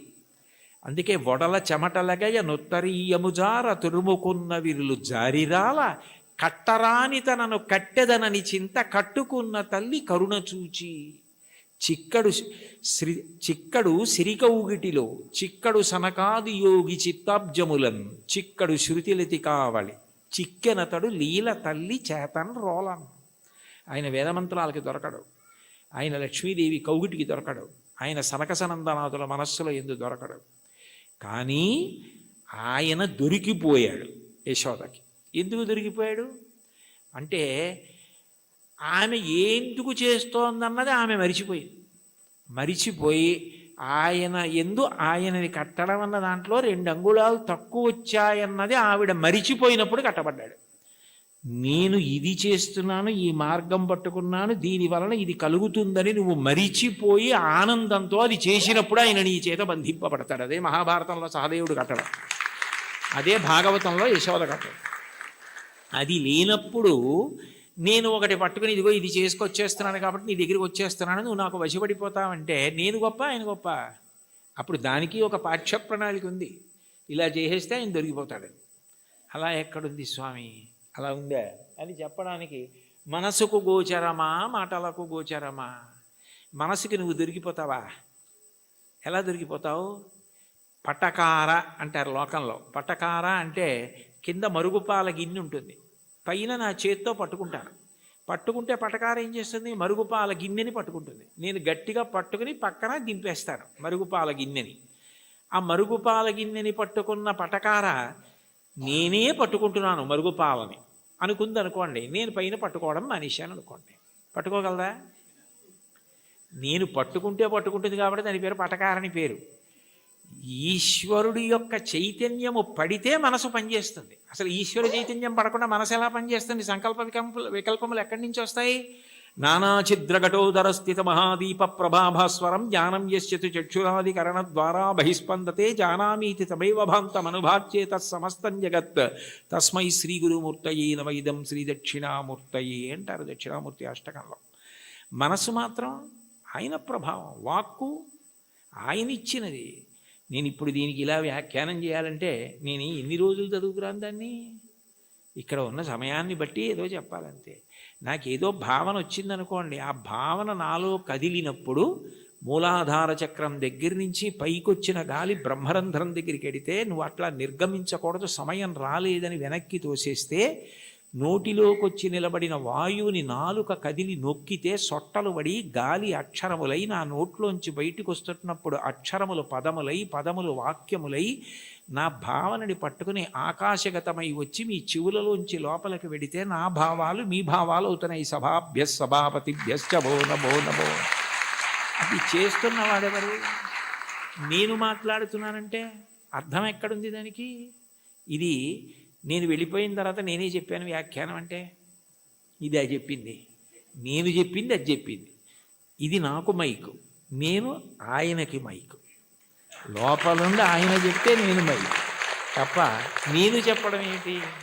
అది తెలిసిన వాళ్ళు నేనన్న మాట అనలేదు. పలికెడిది భాగవతమట, పలికించు విభుండు రామభద్రుండట. నే పలికిన భవహరమవునట, పలికెద వీరుండుగాథ పలుకగనేలా. నా స్వాతంత్రం ఎందుకు? ఆయన ఏది పలికిస్తే అది పలుకుతాడు తప్ప నేనన్నది ఏం లేదన్నారు పోతన గారు. ఏమిటి అంత భాగవతాన్ని ఆంధ్రీకరించిన మహానుభావుడు. కాబట్టి దీనికి ఇది మార్గం అన్నది ఎక్కడుంది అసలు? ఈ మాటల చేత ఆయన వశపడిపోతాడు. నేను ఇన్ని ప్రవచనాలు చేశాను కాబట్టి నేను ఖచ్చితంగా భగవంతుణ్ణి చేరిపోతాను అని ఎట్లా చెప్తావు?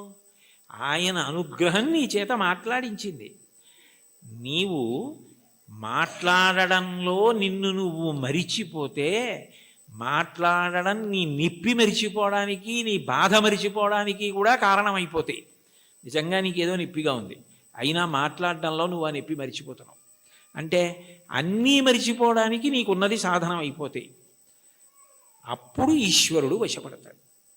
తప్ప ఇది నాకు మార్గము, దీనికి ఇది ప్రయోజనము అని అనుకున్నంతకాలం నువ్వు వశపడతావా స్వామి? అంత అమాయకుడివా? అది సాధ్యమా? అంటే ఆ మైమరుపు రావాలి. అందుకే మీరు చూడండి, తన్మయుడైపోయాడండి అంటారు. తన్మయుడైపోయాడండి అన్న మాటకు అర్థం ఏమిటి? తత్ యందు మయమైపోయాడు. ఏమంటే మరి దొంగ మీ జేబులోంచి డబ్బులు తీసేస్తుంటే మీకు తెలియలేదా అన్నారనుకోండి, ఆ శోభారాజు గారు కీర్తన పాడుతున్నారండి, దాంట్లో తన్మయం అయిపోయానంటాడు. అంటే మనసంతా ఆవిడ కీర్తన యందు మగ్నం అయిపోయింది. దొంగ జేబులో చేపెట్టడం కానీ డబ్బులు తీయడం కానీ తెలియలేదు. చర్మానికి స్పర్శ ఉండదా? ఉంది. కానీ ఎందుకు తెలుసుకోలేకపోయింది? అంటే మనసు పాట యందు తన్మయం అయిపోయింది. అలా నువ్వు ఏది చేస్తున్నావో దాని ద్వారా నువ్వు తన్మయం అయిపోతే అప్పుడు ఈశ్వరుడు వశపడతాడు. తప్ప ఇది నేను ఇంత బాగా చేస్తున్నానని నువ్వు నీకు పొగుడుకోవడం అలవాటైపోతే, ఇది నేనే చేస్తున్నాను అనుకుంటే నువ్వు బాగా చేసుకుంటున్నావు కదరా, చేసుకో అంటాడు. అది తన్మయానికి కారణమై, అందుకే చిట్ట చివరికి ఏదైనా ఎక్కడికి వెళ్ళాలి అంటే మౌనమునందు పర్యవసించాలి. చిట్ట చివరికి సంగీతము నాదమునందు, శబ్దం ఎక్కడ పుడుతోందో అక్కడ లయమైపోతుంది. నాదతను మనిషం శంకరం అంటారు త్యాగరాజస్వామి. అందుకే ఆ నాదము శంకర శరీరము, దాని యందు లయం అవ్వాలి. ఇక్కడ ఉన్నారు కదా మంజు భార్గవి గారు, శంకరాభరణంలో ఆయన ఏదో ఉరిమి ఉరుములు మెరిసే మెరుపుల చిరుచిరు నవ్వులు కాబోలు, సరిసరి నటనలు కాబోలు అని పరవశాన శిరసూగంగా ధరకు జారిన శివగంగ నాగానలహరి నువ్వు మునుగంగా అని పరవశించిన పరమశివుడు తల కిందకి జింపి చూస్తేట గంగ కింద పడి ఈయన తడిసిపోయేట. ఈయన గానలహరిలో ఆయన మురిగిపోయేట. అప్పుడు ఒక్క క్షణం ఆగిపోయాడు అనుకోండి, అప్పుడు నాదోపాసన చేసిన వాడను నీవాడను నేనైతే, అది నాదమునందు ఉపాసన. మౌనమునందు వెళ్ళిపోవాలి. అన్నీ మౌనములోకి వెళ్ళిపోయి నువ్వు చేసిన ఆ తన్మయావస్థలో నీకే ఏమీ ఇరుకలేని స్థితి ఏది ఉన్నదో దాని యందు నువ్వు నిశ్చలుడవై నిలబడగలిగితే అష్టాంగ యోగంలో అది సమాధి. దాన్ని శంకరాచార్యుల వారు మహానుభావుడు యోగరత్నావళి అని అందులో వర్ణిస్తారు. శ్రీశైల శృంగకు హరీషు కదోపలప్స్యే గాత్రం యదామలతాహ పరివేష్టయంతి కర్ణే యదాహ విరచయంతి ఖగాశ్చ నీడాస్. అప్పుడు వీడు కదలడు అని నమ్మకం వచ్చి తీగలు చుట్టుకుంటాయి. వీడు కదలడు అని నమ్మకం వచ్చి పక్షి చెవుల్లో పుల్లలు పెట్టి గూడు పెడుతుంది. వీడు కదలడు అని నమ్మి పక్షులు వాసం చేసి గుడ్లు పెట్టి పొదిగి అరుస్తాయి. అయినా కదలడు. ఎందుకనంటే తన్మయుడై ఉన్నాడు. అది సమాధి స్థితి. ఆ స్థితికి వెళ్ళినవాడు అనుభవిస్తున్నాడు ఈశ్వరుణ్ణి. వాడు జీవన్ముక్తుడవుతున్నాడు. వాడి శరీరము పడిపోయినప్పుడు విదేహమోక్షాన్ని పొందాడు. శరీరం పోయింది, ఇంకా అంతటా పరివ్యాత్మయమైన ఆత్మ అయ్యాడు. ఆ తన్మయావస్థ పొందడానికి ఇది సోపానము కావాలి తప్ప ఇది నాకున్న ప్రజ్ఞాని నాకు నేను 10 మాటలు మిడిసిపడడానికి కారణమైనంత కాలము ఈశ్వర నిన్ను చేరడానికి ఎట్లా హేతు అవుతుంది? నువ్వు నవ్వవా నన్ను చూసి? అయ్యపిచ్చాడా అని అమాయకుడైన బిడ్డను చూసి తల్లి నవ్వినట్టు నవ్వుతాడు. అయితే ఏ తల్లి నవ్విందో ఆ తల్లే పాయసం పడింది. నవ్విన పరమాత్మ ఏం చేస్తాడు? తద్దోషాన్ని దిద్దుతాడు. ఇది నీ ఎందు పోవడానికి నేను దిద్దుతానంటాడు. అందుకని గురు రూపంలో ఆయనే వచ్చి దీన్ని నువ్వు ఇట్లా వాడుకో, ఇది నీకు దీనికి కారణం కావాలి అని ఆ తన్మయావస్థని కల్పిస్తాడు. అది భగవంతుణ్ణి చేరడానికి కారణమవుతుంది. అందుకని చరణాల్లో అంటున్నారు, ఇది ఈశ్వరుడు ఉన్న చోటని నేను ఎట్లా తెలుసుకోగలను? అంతటా ఉన్నాడు ఇందుగలడందులేడిని సందేహములదు చక్రి సర్వోపగతుండెందెందు వెదకి చూచిన అందందే కలడు దానవగ్రణి వింటే. ఇక్కడ ఉన్నవాడిని అయితే చూడగలను, అంతటా ఉన్నాడంటే ఎలా చూస్తాను? ఆ జ్ఞానము కలగాలి. ఆ జ్ఞానం ఎవరివ్వాలి? ఆయన ఇవ్వాలి. కాబట్టి ఉన్న చోటెరుగుదునా ఓయి అంటే పలికేవా? అతిశయం మనసులో ఉండిపోతే ఓయి అని పిలిస్తే నువ్వు పలుకుతావా? సాధ్యమా? నేనేమైనా ఒక గదిలోంచి ఒక గదిలోకి వెళ్ళిపోయినట్టు నీ దగ్గరికి పరమపదానికి వచ్చి వెళ్ళిపోగలిగినంత సమర్థున్నా? నా వల్ల సాధ్యం అవుతుందా? ఇంత పారవశ్యం ఉండి ఇంత గొప్పగా విష్ణు సంకీర్తన చెయ్యగలిగినటువంటి మహాజ్ఞాని, భక్తి వైరాగ్యము కలిగినటువంటి వారు తన మీద పెట్టుకుని నన్ను చూసి నువ్వు నవ్వవా అని పాడడంలో ఉన్న గొప్పతనం ఏమిటంటే, వీరిని చూసి నువ్వు నవ్వవా అని రాశారనుకోండి అతిశయం అవుతుంది. అందుకని నిజానికి ఆ హేయ గుణములు లేకపోయినా తన యందు ఆరోపించుకోవడం పరమ భక్తికి తార్కాణం. అది భక్తి యొక్క చరమస్థితి. భక్తిలో ఏమవుతుందంటే ఆ అపార వినయం వస్తుంది. నేనెంతటి వాడిని, నా యందు ఏది ఉన్నది ఈశ్వర విభూతి తప్ప, యద్యద్ విభూతిమత్సత్వం శ్రీమదుర్జితమేవ వా తత్తదేవావగచ్చస్తం మమ తేజోంశ సంభవం. నా యందు ఏ తేజస్సున్నా అది ఈశ్వరుడి అనుగ్రహం. ఆయన తేజస్సు తప్ప నాది కాదు. ఆయన ఉపసంహారం చేస్తే ఎంతసేపు, ఆయన అనుగ్రహించాడు కాబట్టి నడుస్తోంది అన్న వినయం ఎక్కడుంటుందో అక్కడ అనుగ్రహం ఉంటుంది. అందుకే మీరు చూడండి, మహాత్ములైన వారెవ్వరూ ఈ వినయం తప్పరు.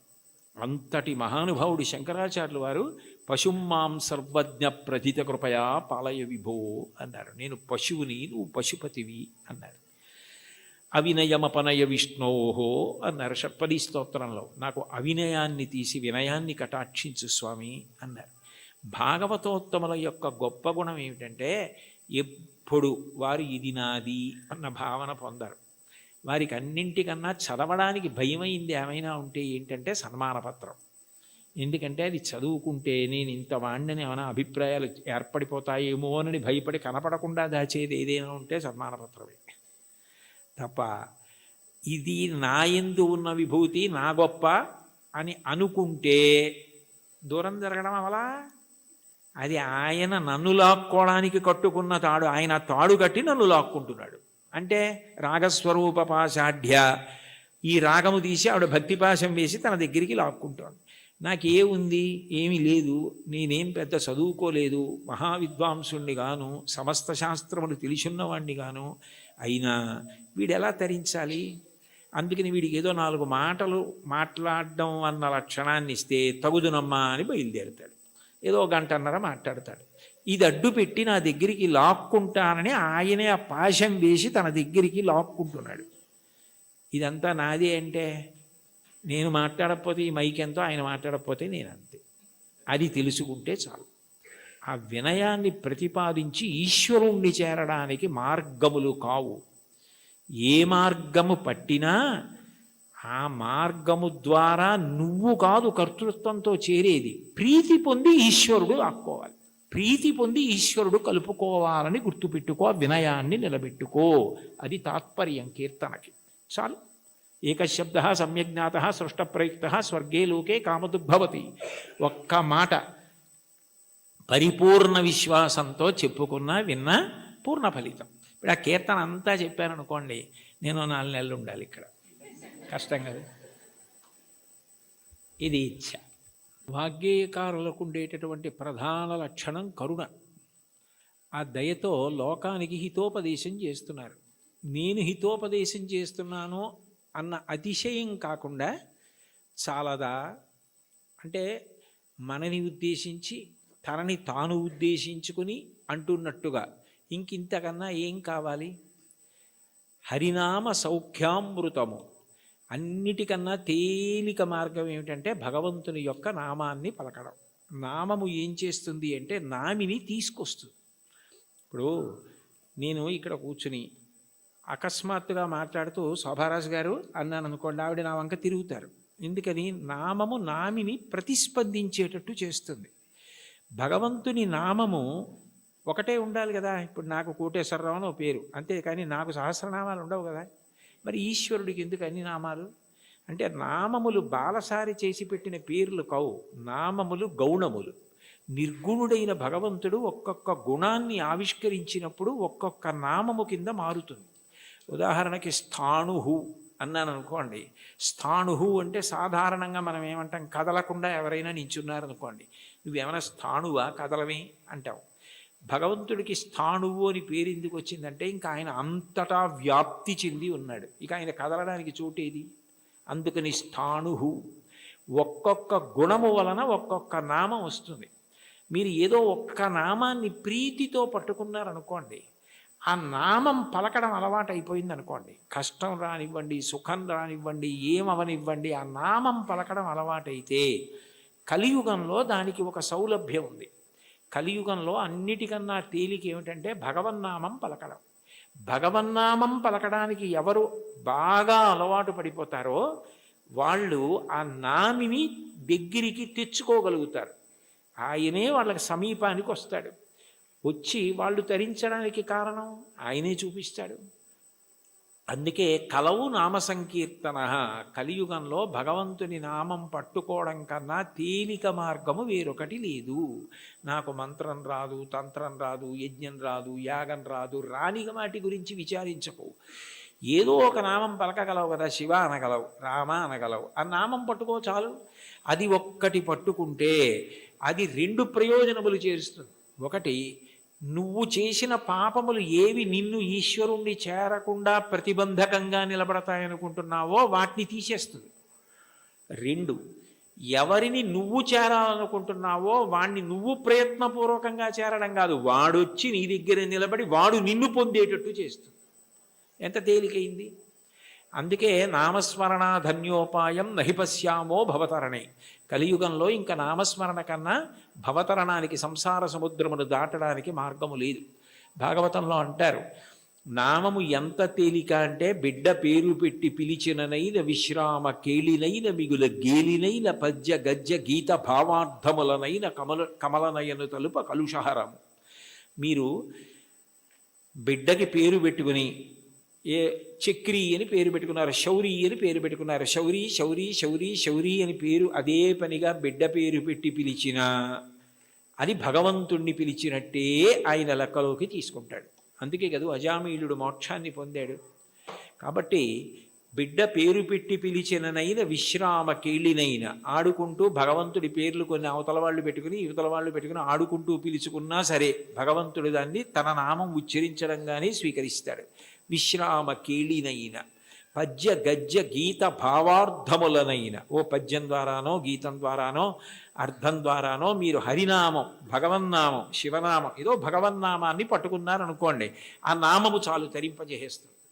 అది మిమ్మల్ని గట్టెక్కించేస్తుంది. అందుకే అంతకన్నా గొప్పది లేదు, అంతకన్నా మీకున్న ప్రతిబంధకాల్ని తీసేసేది లేదు.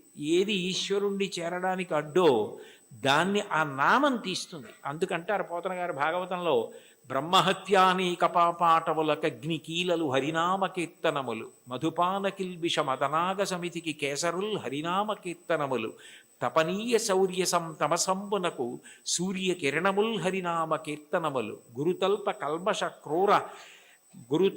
కల్మష క్రూర సర్పములకు గేకులు హరినామ కీర్తనములు, మహిత యోగోగ్ర నిత్య సమాధి విధుల అరలు, బ్రహ్మాదిసురులకు అందరాని భూరి నిర్వాణ సామ్రాజ్య భోగ భాగ్య ఖేళనంబులు హరినామ కీర్తనములు. భగవంతుణ్ణి నామాన్ని కీర్తిస్తే బ్రహ్మహత్యాపాతకం, బంగారం దొంగిలించడం, గురువుగారి భార్య పడుకున్న శయ్య మీద పడుకున్న మహాపాతకం, అట్లాగే మధుపానం, మద్యపానం చేసినటువంటి దోషం, ఇన్ని పాపములను హరినామము కాల్చేస్తోంది. కాల్చేసిన కారణము చేత నిత్యశుద్ధుడయ్యాడు. యజ్ఞం చెయ్యాలి, యాగం చేయాలి, పూజ చేయాలి, మంత్రం చేయాలి, జపం చేయాలి, ధ్యానం చేయాలంటే దానికి ఒక ప్రత్యేకమైనటువంటి స్థితి అవసరం. భగవన్నామం పలకడానికి ఏమీ అక్కర్లేదు. కూలిన చోట, కొట్టబడి కుందిన చోట, మహాజ్వరాదులను ప్రీలిన చోట, సర్పముఖపీడలు పొందిన చోట, ఆర్తులై తూలిన చోట, విష్ణు భవదూరిని పేర్కొని రేని అక్కాలుని యాతనావితతి పోనరు కానరు దుఃఖభావములు.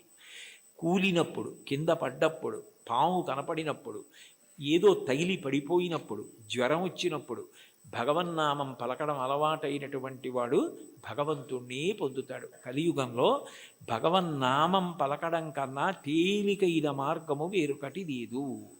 నీకు హరినామ సంకీర్తనం కన్నా, ఆయన నామం పలకడం కన్నా ముక్తి పొందడానికి కానీ, ఇహమునందు సమస్త సౌఖ్యములను పొందడానికి కానీ వేరొక తేలికైన మార్గం ఉండదు.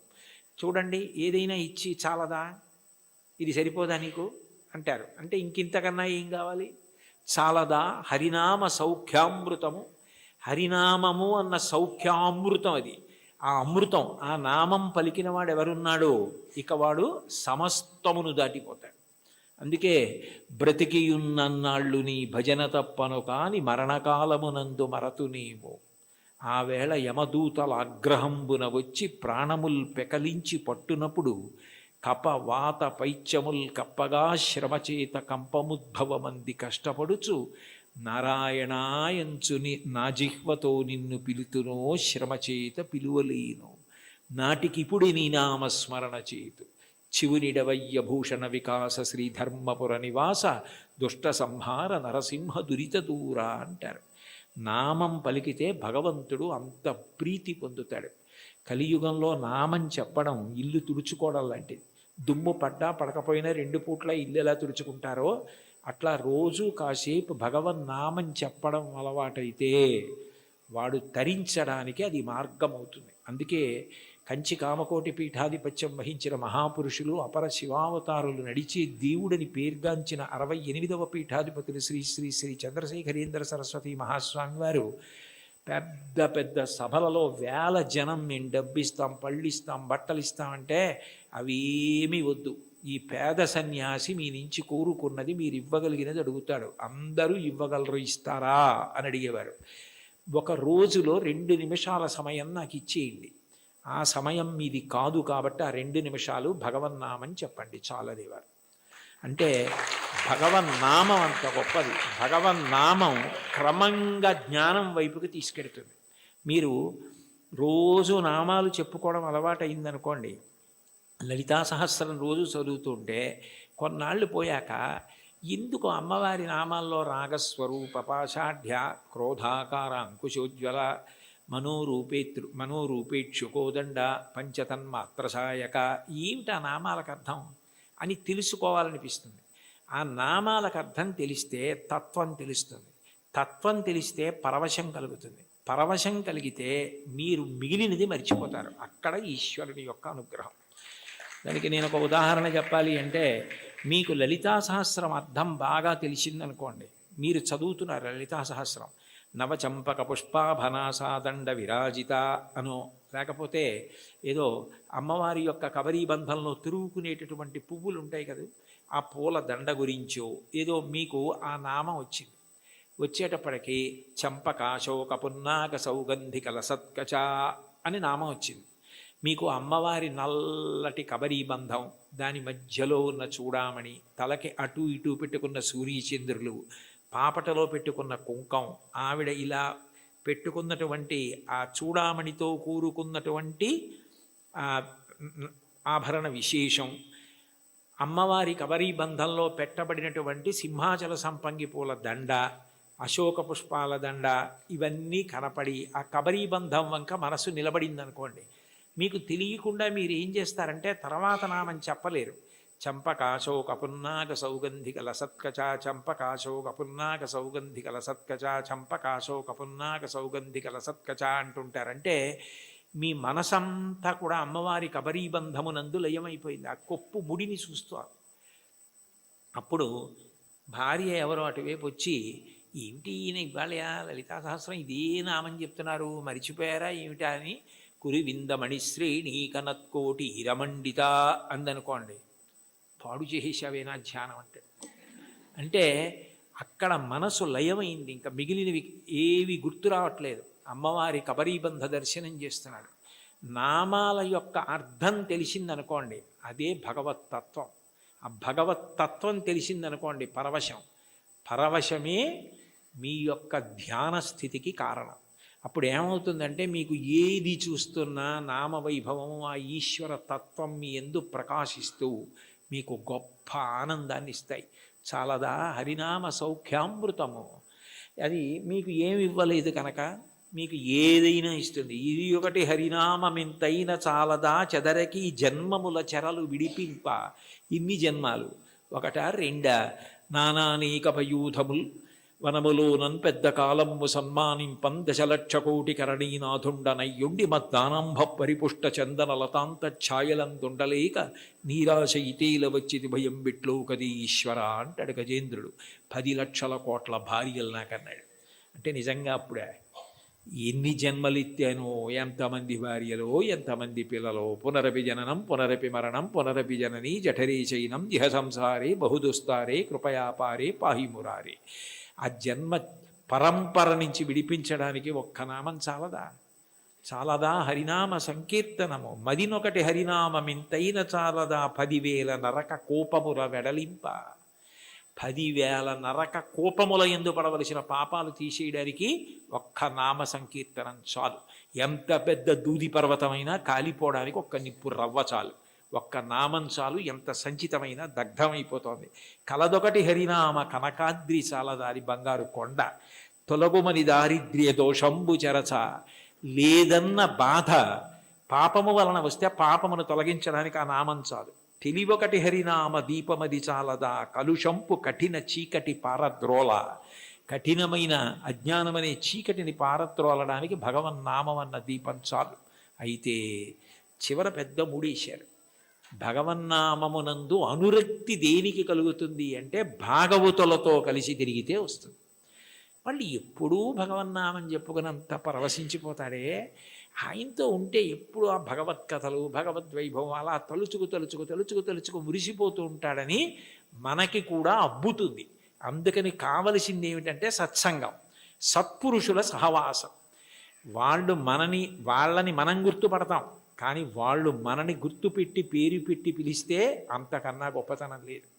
అంటే సత్పురుష సహవాసం అంత గొప్ప సుమా. కాబట్టి సొగసి ఈ విభుని దాసుల కరుణ చాలదా.